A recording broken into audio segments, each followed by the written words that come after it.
कराची का जो जोश और जज्बा है वो दीद नहीं है, पर बल्कि पूरे शहर में, पूरे मुल्क में ऐसे ही जज्बा है। तो हाशिर से ज़रा सुनते हैं, हमारे भी जो स्टूडियोज़ का माहौल है, जो जज्बा है वो भी कुछ कम नहीं है। क्यों हाशिर, क्या सुनाएंगे? बिल्कुल, मैं वतन की मिट्टी गवाह। क्या बात, क्या बात।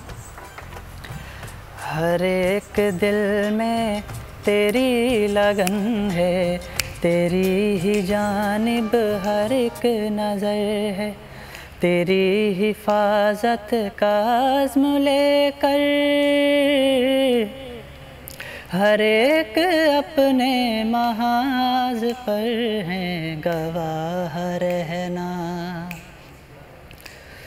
वतन की मिट्टी गवाह रहना, गवाह रहना। वतन की मिट्टी अजीम है तू, अजीम तर हम बना रहे हैं गवाह रहना। सभी से ऊंचा मकाम तेरा, सदा रहेगा ये नाम तेरा।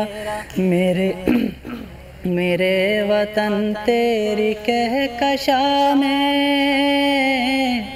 नए सितारे सजा रहे हैं गवाह रहना।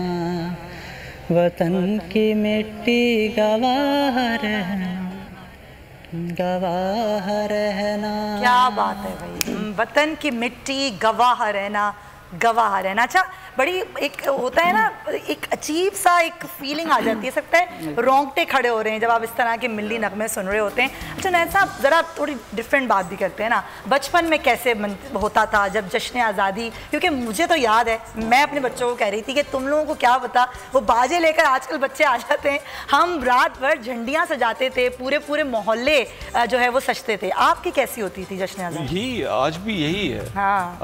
पहले अपना घर सजा रहे होते थे, अब अपने घर के साथ जो इदारे हैं उनको भी सजा रहे होते हैं। या पहले अपने हाथ से कर रहे होते थे, अब टीम मेंबर्स हैं वो सब। लेकिन ज्यादा मजा अपने हाथ से करने में आता था, क्यों? अब भी ज्यादा मजा आता है क्योंकि मेरा ताल्लुक स्टूडेंट्स के साथ है। हाँ। और पूरे पाकिस्तान में हर जगह स्टूडेंट्स हैं, हर इलाके से स्टूडेंट्स हैं। हाँ। तो एक बड़ा अच्छा माहौल होता है वहाँ पे देख के। वैसे इतना अरसा हमने देखा टेलीविजन पे कि इक़्तिदार के लिए सब हुल्लड़बाजी और जगह जगह शोर वोर चल रहा था।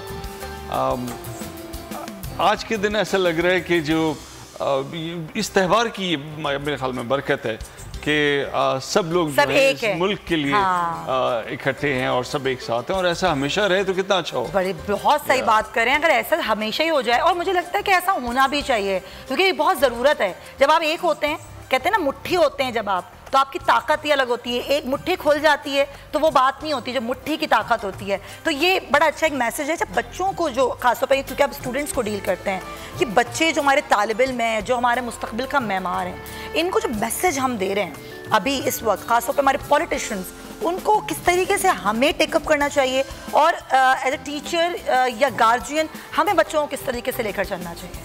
देखिए, मैं पर्सनली बड़ा अभी थोड़ी देर पहले आपकी खबरों में आ रहा था कि प्राइम मिनिस्टर ने कहा कि जब हम जौहरी हथियार बना सकते हैं तो हम इकोनॉमिक सक्सेस क्यों नहीं कर सकते। सही बात। अपनी फोकस अगर हम इकोनॉमिक सक्सेस पे ले जाएंगे तो इस सारे के सारे गुर्बत रिलेटेड जो मसाले हल हो जाएंगे। सही बात।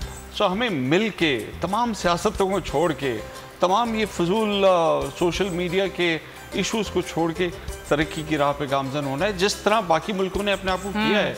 चाइना ने कर लिया, सिंगापुर ने कर लिया, हांगकांग ने कर लिया, ताइवान ने कर लिया, जापान ने कर लिया, जर्मनी ने कर लिया। इन सब ने बड़ी खंडरात थे वर्ल्ड वॉर 2 के बाद, लेकिन आज कहाँ से कहाँ पहुँच गए।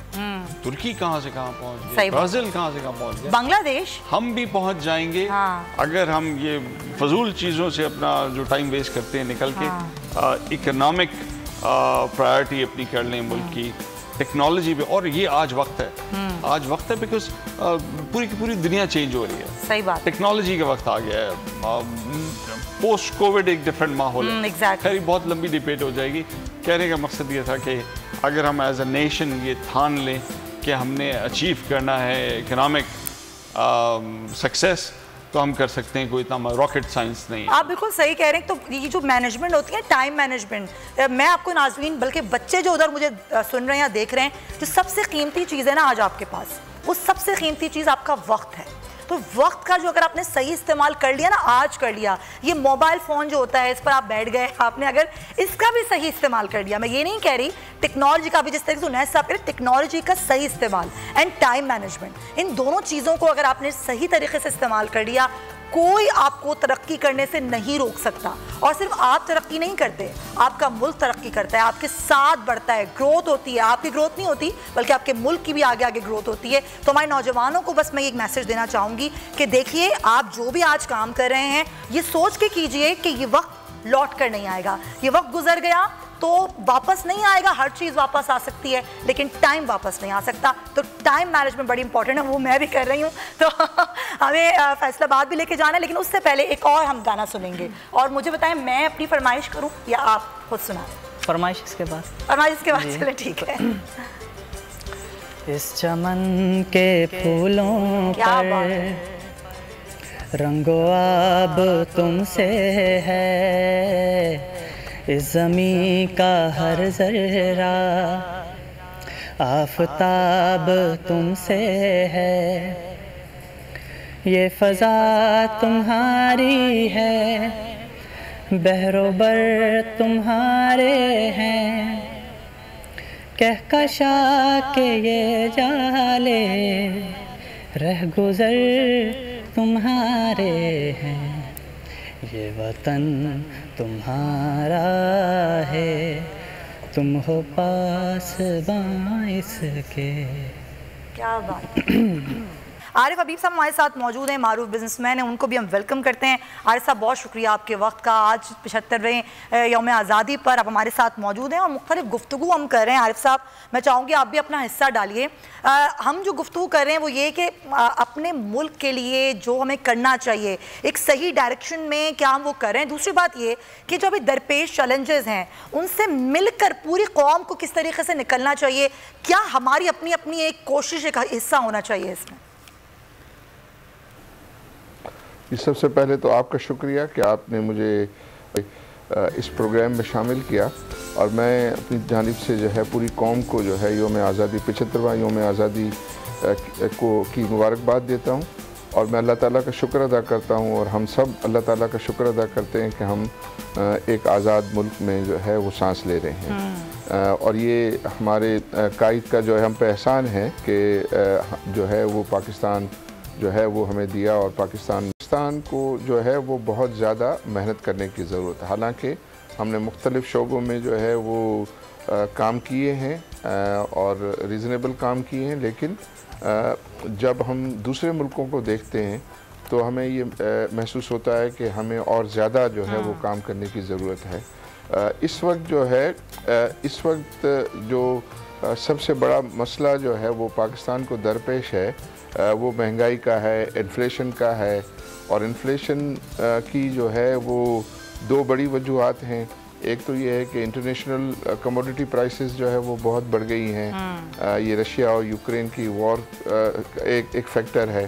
फिर इसके बाद जो है वो हमारे रुपए की कीमत जो है वो बहुत ज़्यादा तेज़ी से गिर गई, और वो तेज़ी से गिर जाने का भी जो है वो एक बड़ा फैक्टर है कि जिसकी वजह से जो है अब उसको जो है वो मैनेज करने का तरीका ये है कि हम इंपोर्ट से इज्तनाब करें, और एज ए कौम, बहैसियत कौम जो है वो तमाम हम जो है पाकिस्तानियों को चाहिए कि वो हर चीज़ को ख़रीदते वक्त इसको देखें कि आया वो इम्पोर्टेड है या लोकल है। अगर वो लोकल है तो उसको जो है वो फेवर करें, और जो इम्पोर्टेड है उससे हद्दुल इम्कान जो है वो कोशिश करें कि इज्तनाब करें। जैसे फॉर एग्ज़ाम्पल सबसे बड़ी हमारी जो इम्पोर्ट है वो पेट्रोलियम प्रोडक्ट्स हैं।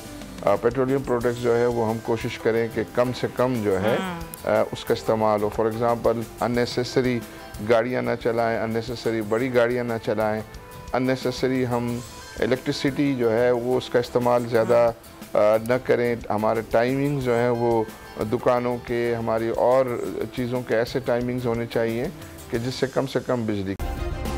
सब्सक्राइब करें और बेल दबाएं ताकि कोई खबर रह न जाए।